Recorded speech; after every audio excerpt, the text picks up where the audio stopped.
You can't judge the intentions of others, but you can judge their actions and make decisions for your own life accordingly. This is what I eventually came to after 7 years being in a cult. And if you haven't already seen my other two previous videos, how I got into a cult and how I got out of the cult, go check those out first, because today we're going to go a little deeper into the life of being in a cult for 7 years. Now, I consider myself a pretty fair person, so I don't like to just sensationalize all the worst, terrible things in a situation.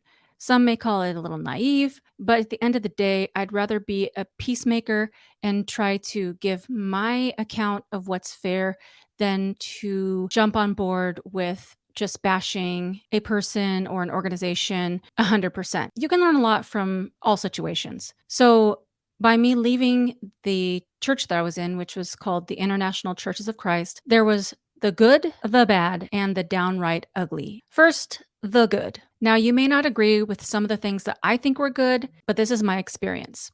As I mentioned in the beginning of the video, you can't judge somebody's intentions. So, the leader of this church at the very top of the pyramid, his name was Kip McKean. Him and his wife, Kip and Elena, they led the charge of the whole church. He started with the mainline churches of Christ, broke away, and then started this gigantic movement. I don't know him personally. I only saw him in person a few times because he was in a different region or sector. I would imagine, just giving the benefit of the doubt, that his intention was to follow the Bible literally. And that's something that I appreciate, because I think there's a lot of churches that do not follow the Bible. Some churches don't even crack a Bible in church. They might read one scripture and then give like this elaborate story of how it impacts your life and how you can be prosperous and how God loves you and basically how you can get, and not how to serve and worship God. So, in that aspect, I really appreciated that the church was focused on living biblical principles to the fullest. Now, before we get too much further, I'm going to let you know that a lot of these good attributes will also trickle down into bad, because what started out as good ended up not being great because they took it too far. If you're not already subscribed, what are you doing? Hit the subscribe button and the notification bell, and you might as well throw a like on it. Next, you ended up having a bonus family. Everybody was very close, as if that was your real, true family, because you spent the majority of your time with everybody else in the church. There was many genuine, wonderful Christians in this church. Because of that, you were celebrated and taken care of.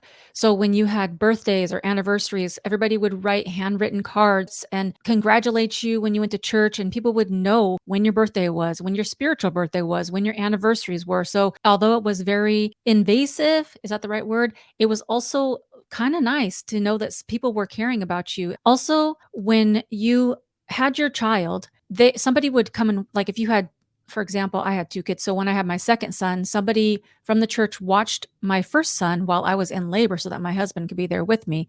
And then when I got home from the hospital, the women organized a rotation of people helping to care for my other son and bringing meals for like 2 weeks. So you would have somebody almost every day bringing you and your family meals, which I thought was very wonderful and considerate. And then I would do the same thing for other women in the groups having kids and stuff like that. So everybody took care of each other. Because you were studying the Bible and reaching out to people and spending time with other people, the focus was really outside of yourself, off of yourself. So there was not a lot of selfishness. So when somebody would kind of act selfish, they probably weren't being really selfish. They were probably just taking time for themselves. But you did not have a lot of time to be thinking about what you wanted and what you were doing, because you were pretty much constantly serving other people. That may sound a little cultish, but at the same time, I think we could all use a lot less self focus. For the singles, there were encouragement dates, which sounds really funny, but it was to keep you, well, this part is bad, but it was to keep you from dating outside of the church. Dating in the world is what they called it. Guys would ask you out, and even if they didn't like you, they would ask you out just to go out. So sometimes you'd be like, "Oh, I hope he likes me because he's cute," but he was probably just asking you out because it was an encouragement date and you'd be going with a group of people. So you never knew where you kind of stood, even if you would like thought that person was attractive. That really was kind of nice because people that typically wouldn't get a lot of dates, they would still get dates. And I think that's very encouraging. And I really appreciated the courtship values of people not sleeping around, people dating with a purpose to get married. I liked that because it wasn't so shallow and all about sex, because there was no sex before marriage in this church. And the church did start something called Hope Worldwide, which was their philanthropic efforts. They did a lot of good work. Now, I haven't gone into the ins and outs of how on the up and up this organization was, but according to Charity Navigator, they have like 100% rating for transparency and accountability. And their overall score was like 89 for financials and things like that. So I think that's pretty good.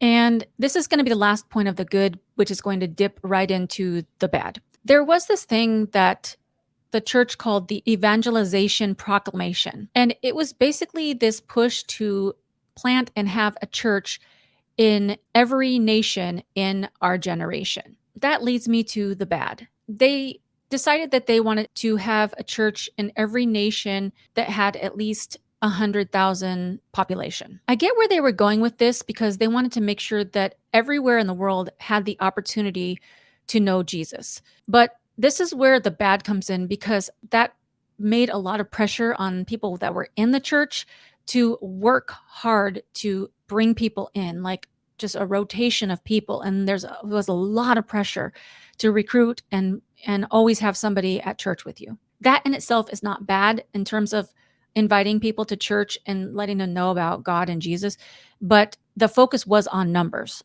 The other thing is that there was a major time commitment. You really didn't have a life outside of church. The other bad was that there was no questioning. You could ask basic questions, but if the questioning started to go over the line where they thought that you were questioning the methods of the church, then you were labeled as critical, bitter, ungrateful, or rebellious. I know I mentioned that the bonus family was a good part of the church, but that trickled into forced friendships, forced family, and forced accountability. You were paired up with another person, which was your discipling partner, discipler. And every week you would have to confess, share all your confessions, all the things you've said, done, whatever, even things you thought. You would share those things, very personal, vulnerable things. And then that person would give you non-therapist therapy advice in a way, like they were just regular people, but somehow they were put over you because maybe they knew the Bible a little bit more.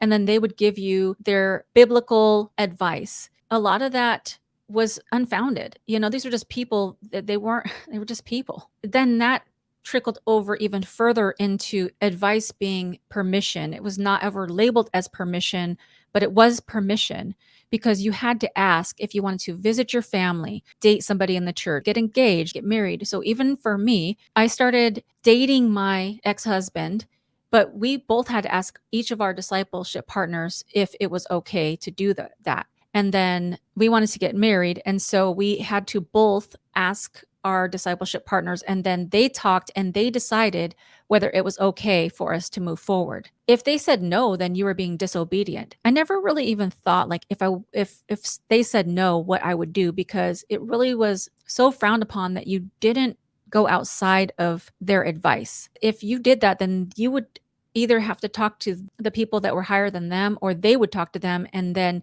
you'd be called before those people, and it would just compound.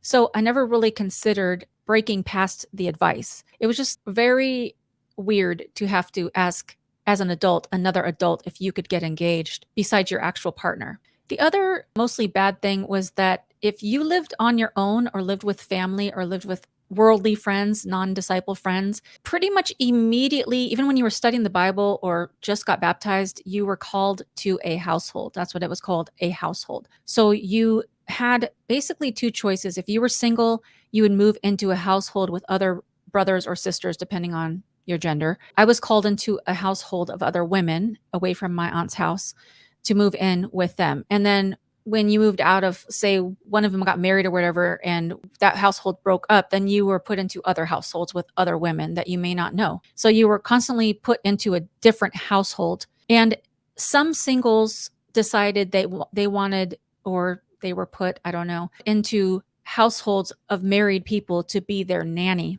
So if they had kids and they were leaders, then you could be a nanny of those people. So you lived with married disciples, but you were the nanny.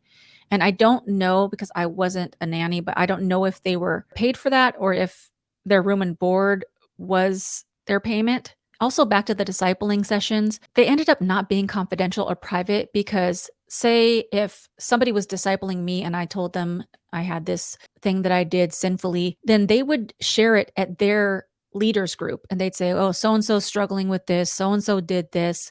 And they would say, "Oh, I was just getting advice on your behalf of what you should do." But it would kind of go up the line and it would lean heavily on gossip. And pretty much you didn't have that confidentiality feeling if you were sharing your confessions. Which leads me to the ugly, the downright dirty, ugliest part of this church. Now, before we get into the ugly of the things I've mentioned so far, which is the one that would make you raise your eyebrow like, ah, heck no? Leave it in the comments. I'd love to know. Intentions aside, at the end of the day, these are the reasons why I feel that it was a cult. Because basically, it was understood, and I pretty much believe people were saying this, that we were the one true church, meaning anyone outside of the International Churches of Christ was not a Christian. Basically, if you don't study the Bible and get baptized in our church, you're going to hell with all your friends and family. Once you got baptized, you were told over and over again, do you want your friends and family to go to hell? Do you not care about them? You need to convert them. You need to get them in the church. You need to get them to a church, whatever city they're in. You need to study the Bible with them or contact brothers and sisters in other churches and connect them with your family. When you go home, you need to talk to your family about studying the Bible, getting them to church. It was a constant. There was not a time where you could just go and relax because you were always on edge. Because, like, when I would visit my family, I would think, oh my gosh, I don't want them to go to hell. I care about my family. I don't know, and they're not really open to it. I talked to my mom a couple days ago after I started making these videos of me telling my story about being in a cult. And I was asking her, like, if she remembers that time when I was in the cult. And she's like, oh, yeah, clearly I remember it very strongly. That I've always believed in my life that when you try to push somebody to do something, they usually push back. And that's a pretty wise thing to have known back then. She's like, I knew we told you that we didn't really love the controlling part of that church, but I knew that you really weren't going to listen when I told you that. So we kind of just let you do your own thing and just prayed and hoped that you would come out of it. And she admitted that because her and my dad weren't going to church at all, really, she didn't feel that I would listen because I would have just popped back and said, well, you guys don't even go to church. You don't have a relationship with Christ, which honestly, I probably would have at the time. And she said that she knew that I was smart enough to eventually figure it out, which I guess I was, and I did. So I appreciate that about my mom and dad, is that they tried to encourage me to think more critically and let me find my own way. But back to the push of recruiting people, you were constantly asked, who are you inviting to church? Where are you going to find people? Everybody was a target, basically. Everybody was somebody that you needed to invite so you could convert them into baptized disciples. Even if somebody identified as a Christian, even if they went to another church they were fully invested, fully committed to their church, if they started studying the Bible in our church, it was required for them to get rebaptized into the kingdom of God, basically into our kingdom church, the one true church. So your grandma, your aunt, your uncle, even a pastor in another church, no, they're not. They're already going to hell. Like they're not in the one true church because they're not following these methods.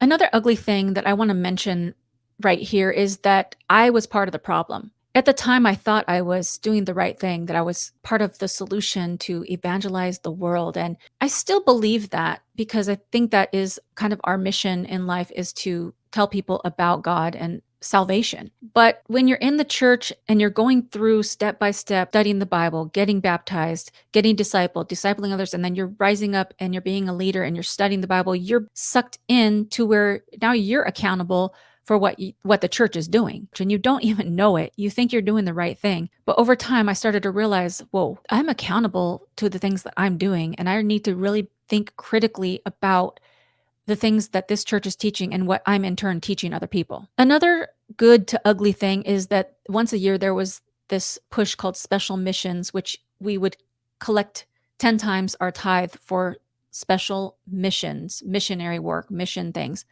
And I see where they were going with this because They felt that the church needed to contribute so that we could further the efforts of evangelizing the world and making sure people knew about Jesus. But it was a lot of pressure for people to come up with a lot of money at one time. And I can't prove this and I don't know for sure, but I heard that a lot of the times that the special missions was collected each year, a good chunk of that was going to local causes and not missionary work. I don't know for sure because I don't know, but if that's the case, then people were misled about where their money was going, their funds. And I mentioned in another video that special missions, people were encouraged strongly to sell all their possessions. And they used the scripture of the rich young ruler about like sell everything you have and come follow Jesus.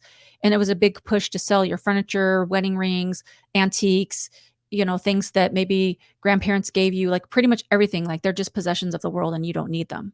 Another ugly part was the recruitment of anyone that you met. So it was basically told to you that you're building friendships with a purpose. But to me, that's very shisty because you would go out, say, to the grocery store and you would be scoping people out. And then you would walk up to them like, Oh my gosh, those are cute shoes. Where'd you get them? And then the person will be like, oh, I got them here. And I'll be like, oh, like, do you live in this area? And then they'll be like, yeah. And I'm like, oh, that's so cool. Where do you work? And you try to be like chummy chum. And then you'd be like, oh, do you have a church out here? And then they would be yes or no. And then you'd be like, oh, you would love my church. I'd love to invite you. you, then you'd give them this little card and then you would get their number and then you would just follow up, just call, and make sure that they would come, make sure they had directions, offer to pick them up, whatever you had to do to get them in the door. These friendships with a purpose were very disingenuous and felt very liary. And I didn't love that. I really felt deeply conflicted about those methods. Even during the whole time I was there, I was always talking to discipleship group leader. Like, I just don't love being a recruiter or like kind of scheming to push people to get into the church. And the numbers were tracked. I found this sheet in a group about ex ICOC members on Facebook. And this is just one example, but there was always like a little tally going after the church with the leaders' meetings. So each Bible Talk leader would be like, okay, my group had 10 people. There's 2 people that decided to study the Bible. There's 1 that's getting baptized. So it was like a whole situation, a whole organizational. I mean, I will say, if this was a business, Kip McKean and crew and the whole church had it down. Like, if they started a business with this type of model, bro, like they'd be, I mean, maybe this is what they're, I mean, yeah, I mean, they're bringing in lots of money. Anyways, I digress.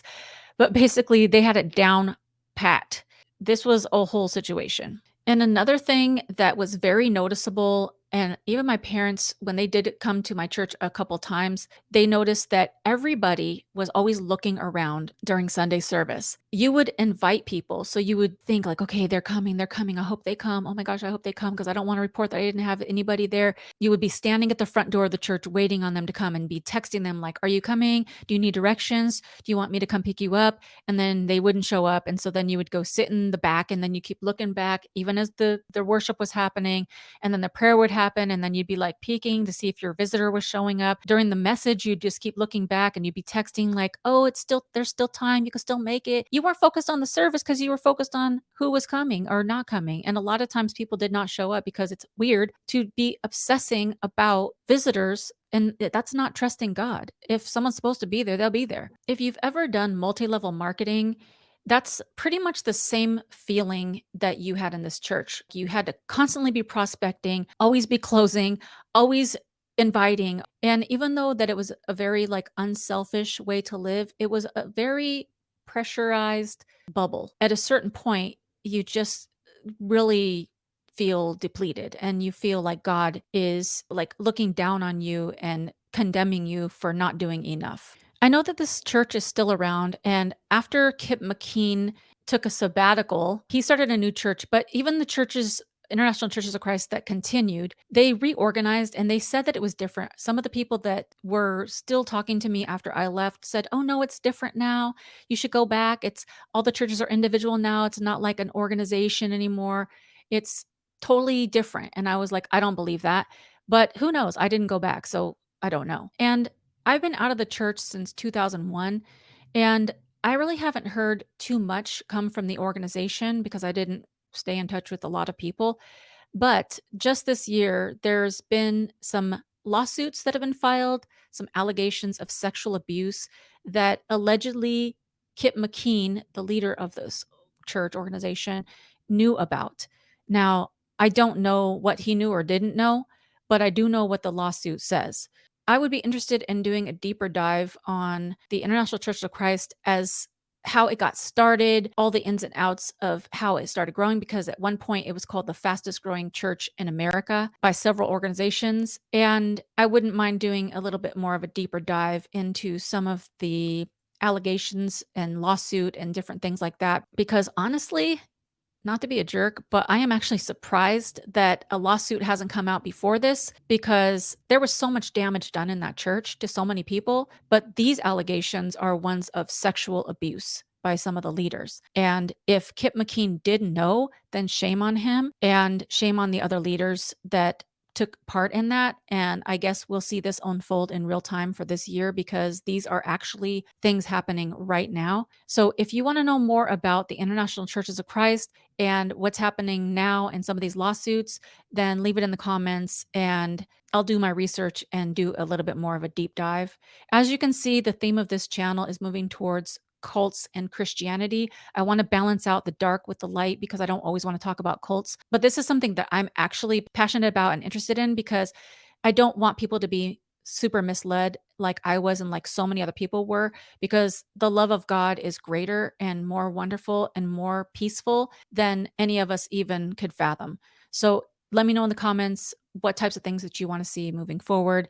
And you might not know this, but there is pretty much a little checklist to know if you're in a cult. And sometimes people don't even know they're in a cult. So the next video is going to be, you might be in a cult if, and I'll be sharing the 14 characteristics that indicate that you might be in a cult.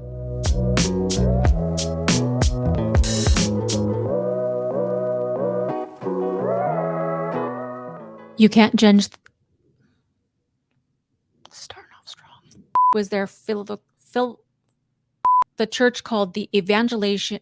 There was this thing that the church called the or which one?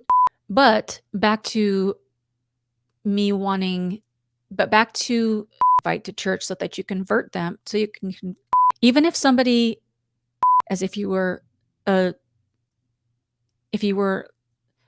ways, the 14. So in the next video,